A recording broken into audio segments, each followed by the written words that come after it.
Princess Catherine has a clever trick to keep her hair looking flawless, even on the windiest of days.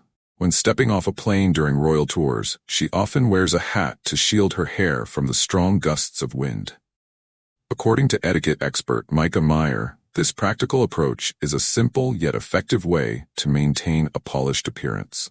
By strategically using a hat, Catherine can ensure that her hair remains undisturbed, even in the most challenging weather conditions.